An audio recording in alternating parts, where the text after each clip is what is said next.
오늘 이 꽃이 아주 풍성하네요. 그렇죠? 우리 김영희 집사님이 꽃에 대하여 한번 이야기를 하더니 효과가 있었습니다. 9, 10, 11월 달 생일 맞이한 분들 감성을 내가지고 이 아름다운 꽃이 있고, 또 앞에는 크리스마스 이제 다가온다고. 예, 그 다음에 앞에 또 장미, 이렇게 하니까 너무 아름답게 잘 어울리는 것 같아요. 감사합니다. 오늘 여러분에게 드리고자 하는 말씀의 제목은 하나님의 사명을 위한 삶이라는 그러한 제목으로 말씀을 드리겠습니다. 자, 오늘 우리 성경절 한번 다 외워볼까요? 요한 3서 2절 시작. 사랑하는 자여, 내 영혼이 잘됨 같이 내가 범사에 잘되고 강건하기를 내가 간구하노라.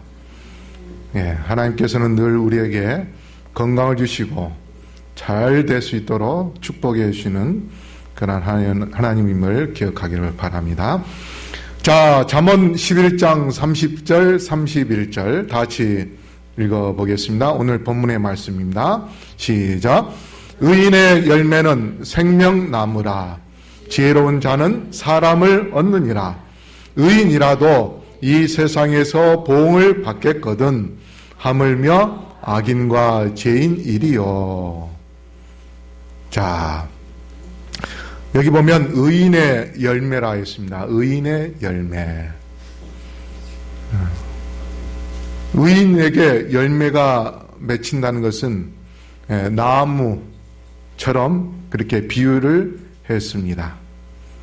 그래서 의인의 나무에서 열매가 맺힌다.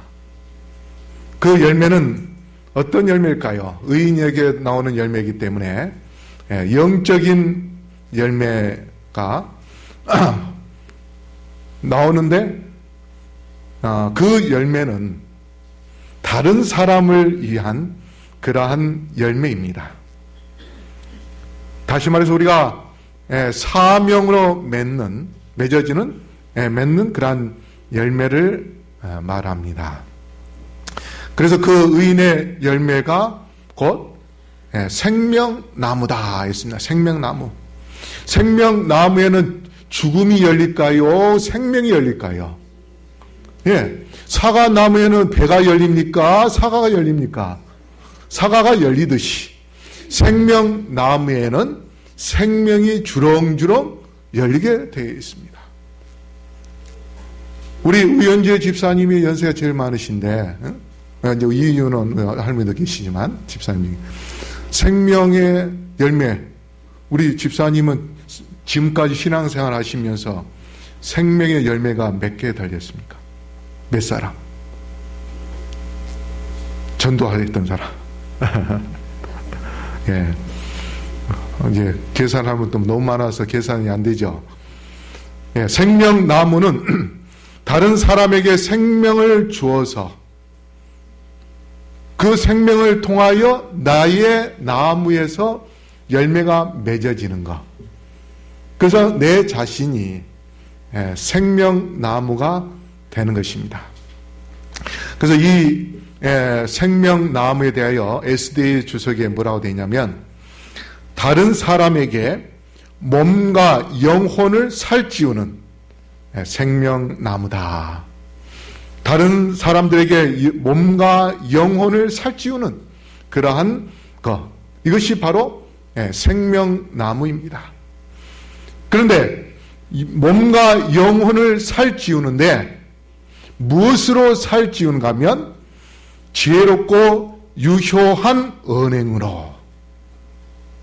말을 잘 하면은 내 옆 사람이 나의 그 말을 통하여서 살찌우고 건강해지고 그 다음에 구원을 얻어서 내 나무가 그 사람의 생명이 열린 뭐가 된다?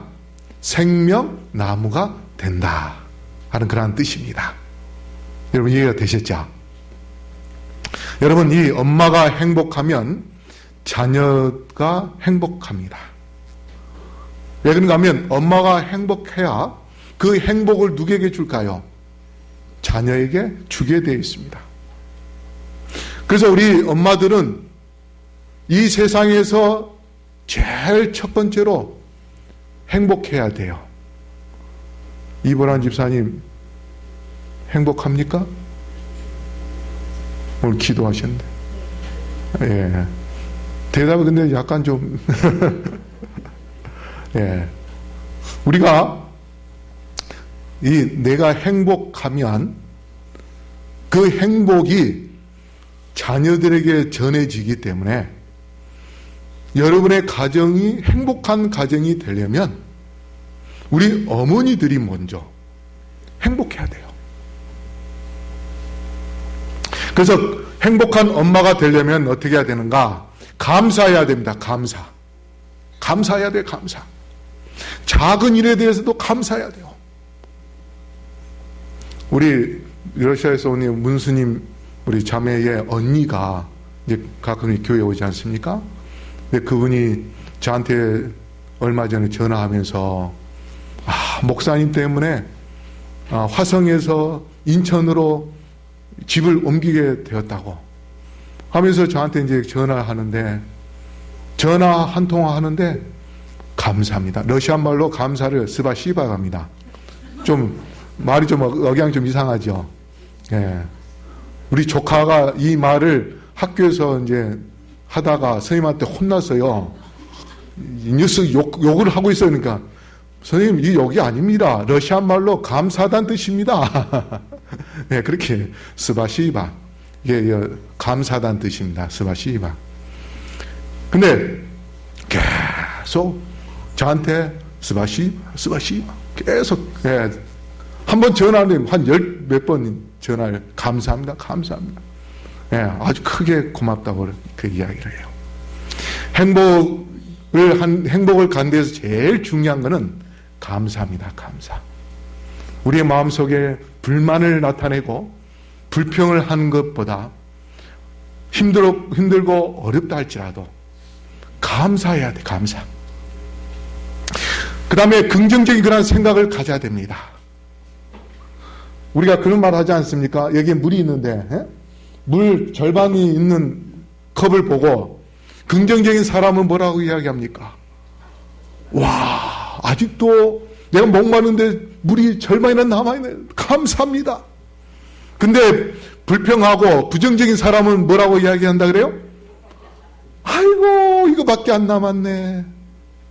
나는 한 컵이 필요한데 이것밖에 안 남았네. 불만하고 짜증을 내는. 그래서 우리가 긍정적인 마음을 가지면 감사한 마음이 되기 때문에, 감사하면 우리의 몸에서 수분이 온화하게 돌아감으로 인하여서 물을 반 컵을 마셔도 건강해질 수 있는데, 짜증을 내고 불만을 품고 독을 품으면 입에서 뭐가 나와요? 거품이 나오니까 목이 더 말라. 그래서 반 컵이 있어도 부족하게 돼 있어요. 그러니까 그 사람이 반밖에 없네, 불만을 가질 수밖에 없습니다. 그래서 우리가 즐거운 마음을 갖고 감사한 마음을 가지면 우리의 몸에서 혈액순환이 되고 신진대사가 잘 이루어져서 목이 말랐던 것도 어떻게요? 기분이 너무 좋아가지고 엔돌핀이 몸에서 쏟아져 나오니까 목이 마른 게 싹 없어지는 겁니다. 그래서 우리가 행복하려면, 특히 행복한 엄마가 되려면 우리 어머니들 감사하십시오. 자, 우리 어머니들 한번 따라 하십시다. 하나님 감사합니다. 우리의 가정을 주셔서 감사합니다. 건강해서 교회 나오게 해주셔서 감사합니다. 예. 여러분이 그런 감사의 훈련을 하면 자연적으로 감사하게 될 겁니다. 그래서 이렇게 이제 행복하려면 내 자신이 감사하고, 그 다음에 또 행복하려면 딱 한 가지, 행복할 수 있는 방법은 딱 한 가지입니다. 다른 사람에게 사랑을 주는 것입니다. 사랑을 주는 것. 가지려고 애를 쓰면은 받아서 많아서 좋긴 하지만 그게 행복할까요? 왠지 모르게 그 사람한테 신세져서, 어떤 사람은 받으면 오히려 기분이 안 좋은 하는 사람이 있어요. 물론 이기적인 사람은 막 주는 대로 막 받아서 다 가지기는 합니다. 그러긴 한데 그 사람은 행복이 없어요. 왜? 주는 기쁨을 맛보지 못하기 때문에. 근데 남에게 받고 신세 지는 것을 싫어하는 사람은 오히려 뭐예요? 퍼주는 걸 좋아해. 뭐 하나 받으면 더 큰 걸 주고, 그렇게 함으로 인해서 뭡니까? 우리가 기분이 좋아져요. 그걸 주면은 아무것도 아닌데 그 사람이 뭐라고 이야기해요? 감사하다 그래. 그러면 감사하다는 그 말이 어디에 전달되면 내 몸에 전달이 됩니다. 내 몸에 전달이 되면은 내 몸에 뭐가 되는지 아세요? 건강해지는 겁니다. 우리의 몸속에, 일본의 어느 박사가 물에 대하여 연구를 했는데, 물을 놓고서 이 바보야 너는 미워 그렇게 했을 때 그 물을 가지고 현명으로 보니까 물이 엉망이 되었어요. 그런데 그 물에다가 감사합니다, 사랑합니다 그렇게 이야기를 했더니 그 물의 모양이 현명으로 볼 때 아름다운 육각수가 되어가지고 다이아몬드처럼 아주 예쁜 그런 모양을 갖게 되었어요. 우리의 몸의 70% 이상이 뭘로 되어 있습니까? 수분입니다. 물. 그러면 내가 조그만 거 하나 줬을 때에 상대편이 그걸 받고 나한테 감사하다고 그렇게 이야기하면, 나는 10원어치밖에 안 되는 그것을 줬지만 그 사람이 나에게 감사하다는 말을 전했을 때에 내 몸에 수분이 아름다운 모습으로 변하기 때문에 10원의 몇 배, 몇 천 배, 몇 만 배의 효과를 내가 가질 수 있게 되는 것입니다. 그러므로 우리는 다른 사람들에게 사랑을 나눠주고 나눠줌으로 정말 진정으로 우리가 행복해질 수 있음을 기억하시고, 여러분 사랑을 나눠주는 일에 즐겨하게 되기를 바랍니다. 엄마가 분노하면은 그 분노가 누구에게 전달될까요? 아이에게 전달하게 되었습니다. 남편이 술 먹고 바람 피우고 노름하고 밤 새벽에 들어오고 하면은 밤 늦게까지 기다렸다가 한 번, 두 번은 이제 참고 지내다가 이제 짜증나면, 예? 화가 나면 그걸 누구한테 화풀이 해요? 어제까지는 아이고 예뻐 우리 아들 했던 그 사람이 그 아들에게 이제는 뭐예요? 발로 뻥 차면서 이 왼수 같은 놈아, 그 아이가 뭘 잘못했어요? 아무것도 없어요. 그런데 남편이 잘못한 것에 대하여 누구에게 화풀이해요? 자식에게. 그래서 그 자식은 뭡니까? 어렸을 때부터 엄마가 나를 왼수 같은 놈이라고 하니까 내가 크기만 하면 나 집 나가버릴 거야. 그런 생각을 갖게 만듭니다. 그래서 가정이 편하지 않고 가정에 사랑이 없으면 아이들이 아무리 부모가 있다 할지라도 가정에서 나가게 됐어요. 가출하게 됐습니다.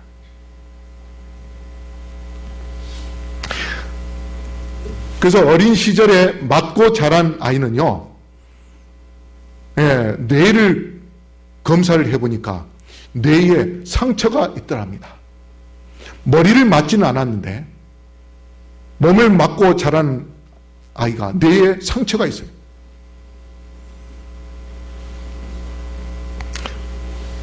그래서 이 생물학적으로 아이가 부모를 절반씩 닮지만 그 자라는 과정에서 행동이나 사고 방식은 길러준 편을 담게 되어 있답니다. 이게 영향력이에요. 그래서 부모가 자식에게 어떤 영향을 끼치느냐, 이제 부모가 없는 할머니, 할아버지한테 자란 아이들은 할머니, 할아버지가 그 손주에게 어떤 영향을 끼치느냐에 따라서 그 아이가 나중에 성장해서는 그 사람의 꼴이 달라지게 되어 있습니다. 누가 길러지느냐에 따라서 그의 인생이 달라지게 되겠어요. 옛날에 어떤 아이가 교회에 갔는데 교회에서 성경학교 끝나고 난 다음에 선생님들이 트럼프를 하죠. 카드놀이를 했어요. 그것을 본 아이들이 선생님들 더 카드놀이 하는 거 나도 카드놀이 해야겠다. 그러다가 그 아이가 노름꾼이 돼가지고 교회를 떠났습니다.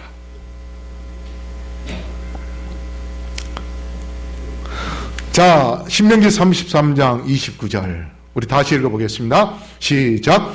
이스라엘이여 너는 행복자로다. 여호와의 구원을 너같이 얻은 백성이 누구냐? 그는 너를 돕는 방패시요 너의 영광의 칼이시로다. 내 대적이 내게 복종하리니 내가 그들의 높은 곳을 밟으리로다. 여기에 하나님께서 우리에게 뭐라고 말씀하십니까? 너는 뭐다? 행복자다. 여러분 행복하십니까? 근데 다 얼굴이 어두워요. 웃음이 없어.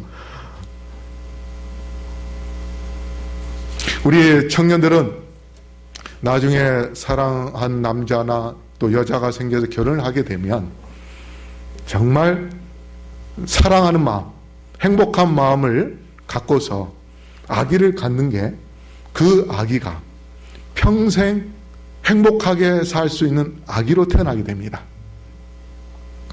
그래서 우리가 지금 또 예수님을 통하여서 정말 행복을 갖는, 행복을 누리는 행복한 삶을 산다면 나의 그 행복을 통해서 우리의 가족이 행복해질 뿐 아니라 그 행복의 물줄기가 흘러 넘쳐서 우리의 이웃들에게 사랑을 나눠주게 될 때에 그것을 통하여서 그 이웃들이 우리의 행복한 모습을 보고 예수님을 믿는 그러한 일들이 분명히 일어나게 될 것입니다. 어떤 친구는 그런 이야기를 해요. 자기가 교회에 갈 때에 가장 행복한 모습이 뭔가? 엄마, 아버지가 양쪽에서 아이를 손잡고 교회에 들어가는 그 모습이 참 행복해 보이더라. 그래서 자기는 그러한 가정이 아니기 때문에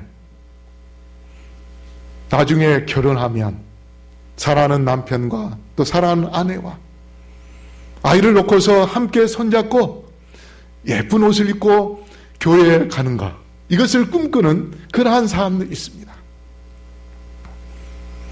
바로 우리가 이 교회에 오는 것은 참으로 행복한 것입니다. 제가 어제도 그렇고 며칠 전에도 SNS, 페이스북이나 이런 걸 통해서 봤는데, 얼마 전에 인도네시아에서 예수님 믿는 사람을 이슬람 무슬림이 그 사람 옷에다가 불을 질렀어요.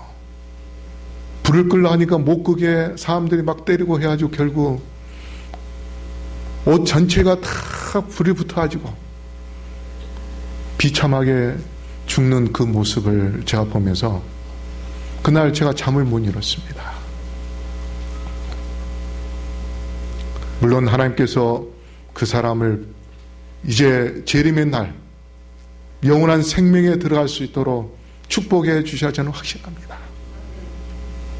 여러분, 우리가 이렇게 자유롭게 예수님을 믿을 수 있을 때에 더 열심히 교회에 나오고 더 열심히 주님을 찬양하고 주님을 믿음으로 인해서 주께서 우리에게 주시고자 하는 그 행복을 누리시게 되기를 간절히 바랍니다. 여기에 말씀에 왜 행복자라고 이야기했습니까? 예수님을 통하여 우리에게 구원을 주셨기 때문에, 그리고 예수님께서 우리를 돕는 방패로 삼아주시기 때문에, 또 하나님께서 영광의 칼로 우리에게 영광을 누릴 수 있도록 해주시기 때문에, 우리를 하늘로 데려가시기 때문에 우리에게 행복자라고 그렇게 말씀하십니다.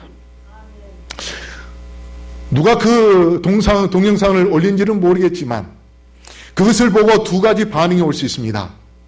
예수님 믿으면 이런 어려운 일이 생기고 예수님을 돕지 않으니 내가 예수님을 믿지 말아야 되겠다는 생각을 가진 사람도 있을 수 있고, 오히려 그것을 통하여 무슬림 사람 정말 너무도 악하구나 그렇게 생각하고, 오히려 저 사람이 저렇게 죽음 가운데서도 예수님을 믿는 그 믿음이 무엇인가, 그래서 그 영혼이 영원한 생명을 위하여 저런 죽음도 무서워하지 않는 그의 그 용기와 그 믿음을 통하여서 사람들이 나도 예수님을 믿어야 되겠다 하는 그런 믿음을 갈 수 있습니다. 그래서 때로는 하나님께서 그러한 환난과 그러한 고통, 정말 예수님 때문에 비참하게 죽는 그러한 모습을 통하여서 더 많은 영혼들에게 강한 메시지를 전하는 것입니다.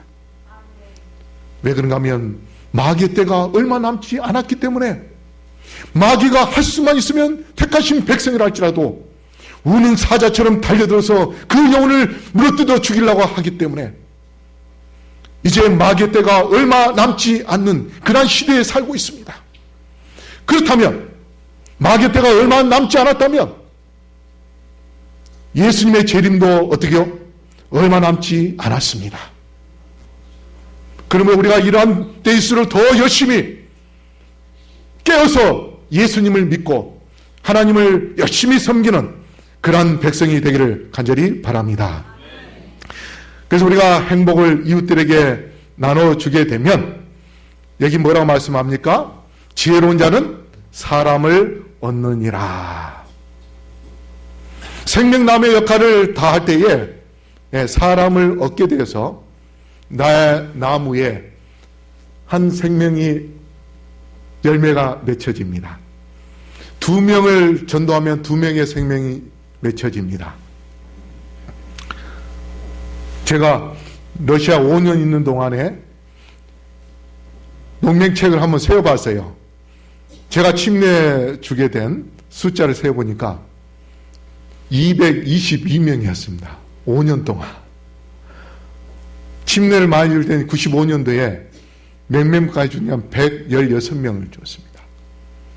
전도회 하고 나면 제일 많은데 33명, 27명, 보통 그렇게 영혼들이 막 예수님을 믿고 침례를 받는, 물론 제가 한 일이 아니고 많은 사람들이 전도해서 제가 침례를 줬어요. 우리가 이렇게 내가 전도해서 구원을 받는 그 사람은 내 나무가 생명나무가 되고 그 생명의 열매가 맺어지게 되는 것입니다.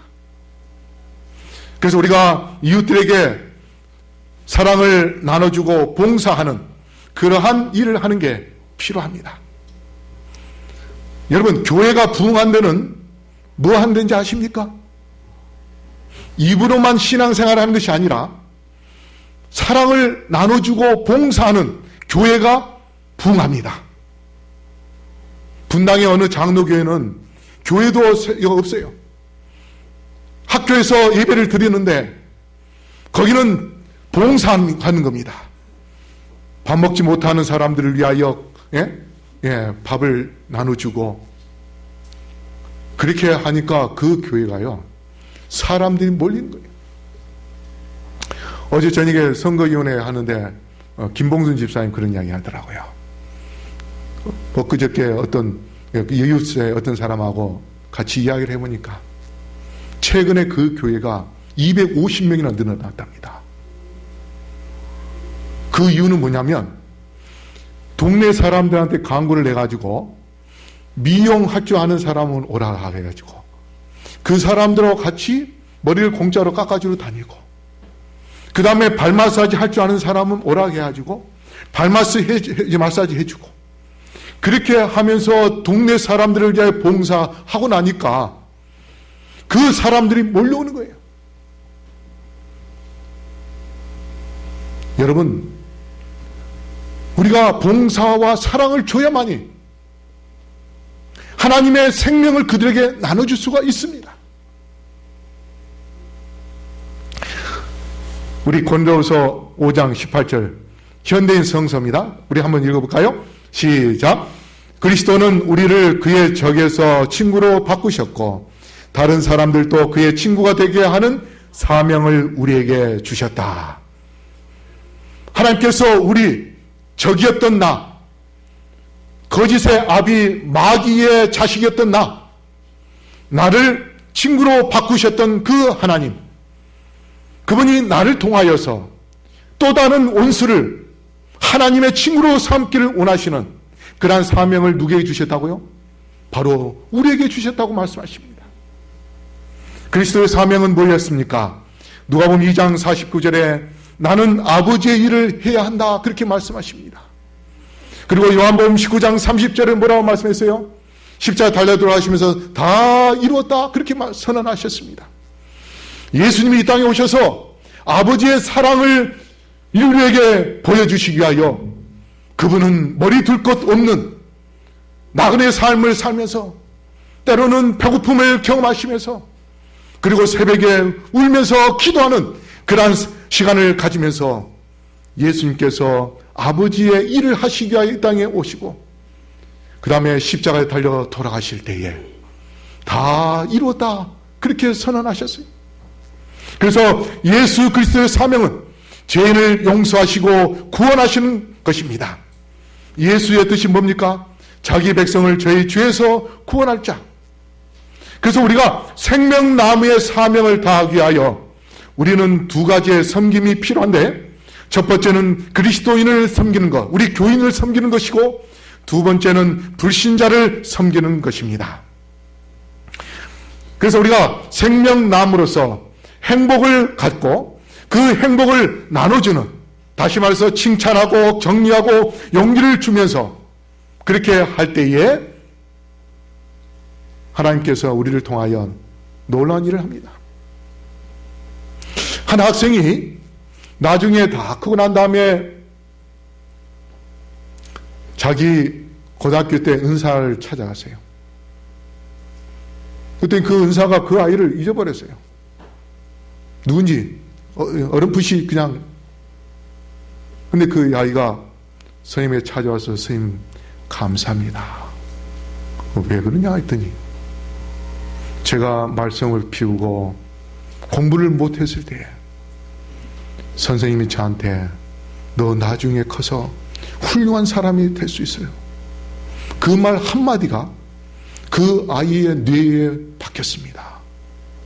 아, 선생님이 나에게 훌륭한 사람이 된다고 인정을 해주는구나. 그래서 이 아이가 그때부터 마음을 바꿨습니다. 그러고 난 다음에 내가 훌륭한 사람이 되게 하여 열심히 공부해야지. 그래서 그 사람이 사회에 정말 훌륭한 사람이 됐어요.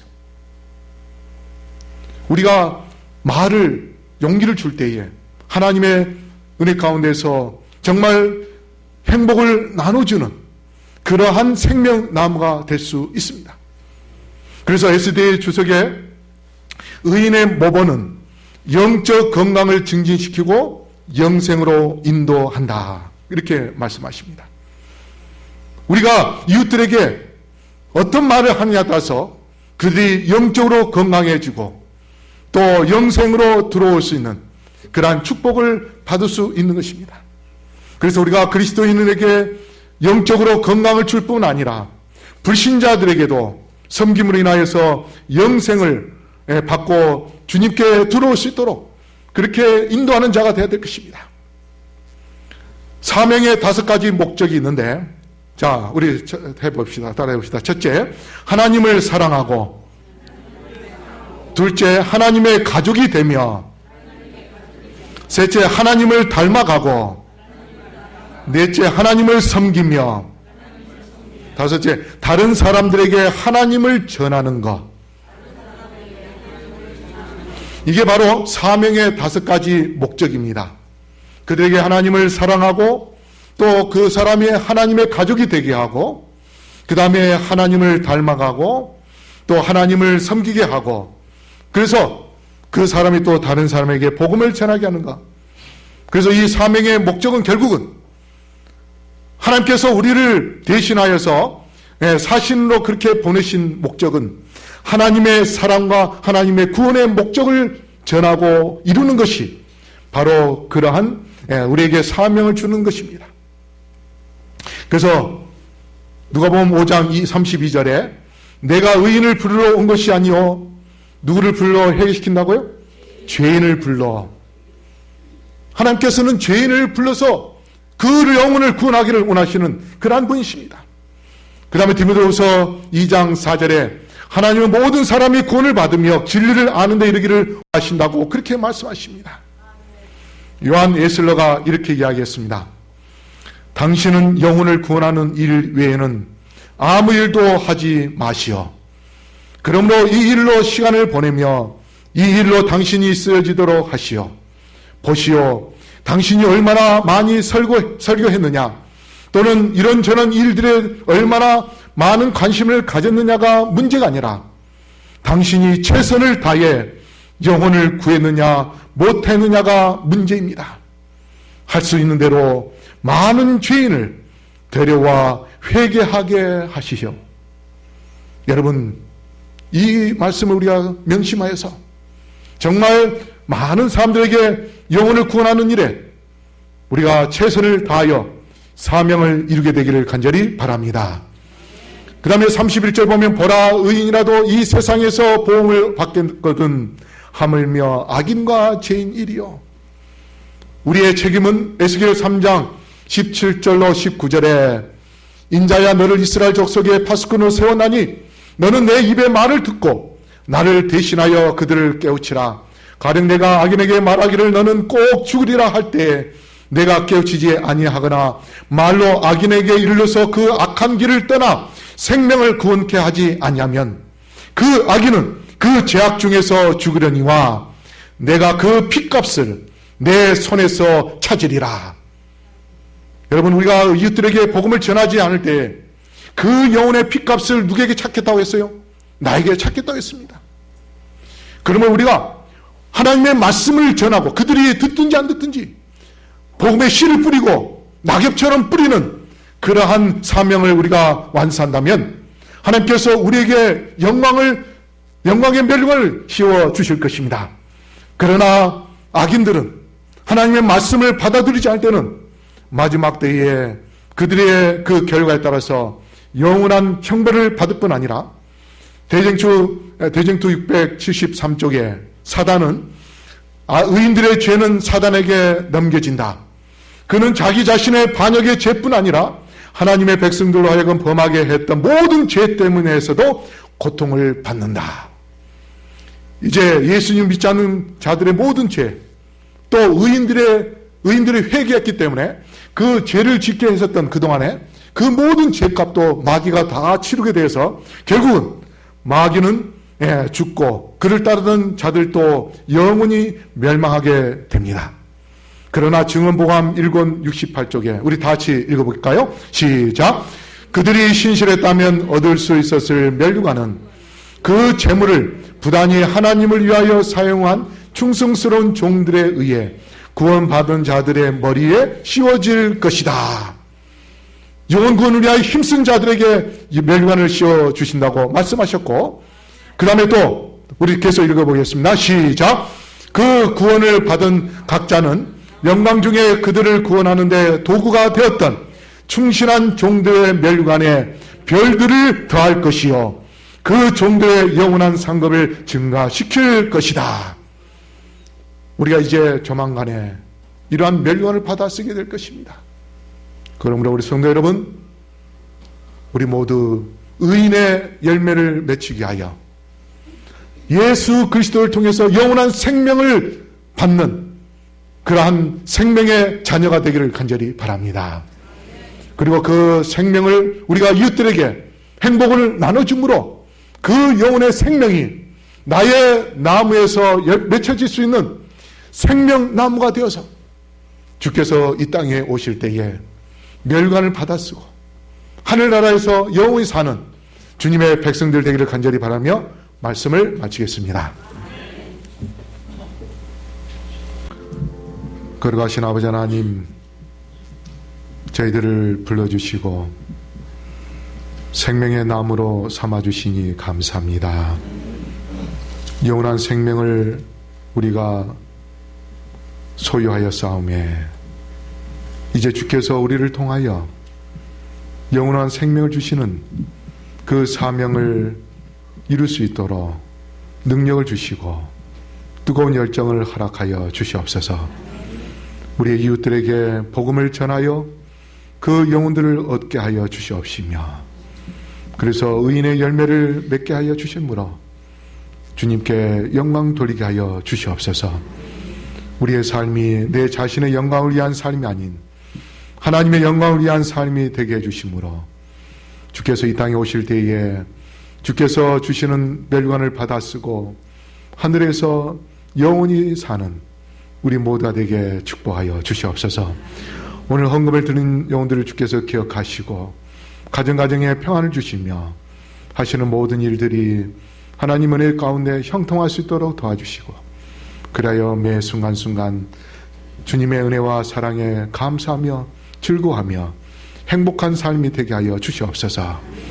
이제는 예수 그리스도의 다음없는 사랑과 아버지 하나님의 크신 은혜와 성령의 교통하심이 여기 머리 숙인 영혼들에게 영원토록 함께하여 주시옵기를, 우리를 구원하기를 원하시는 예수 그리스도 이름으로 간절히 축원하옵나이다. 아멘.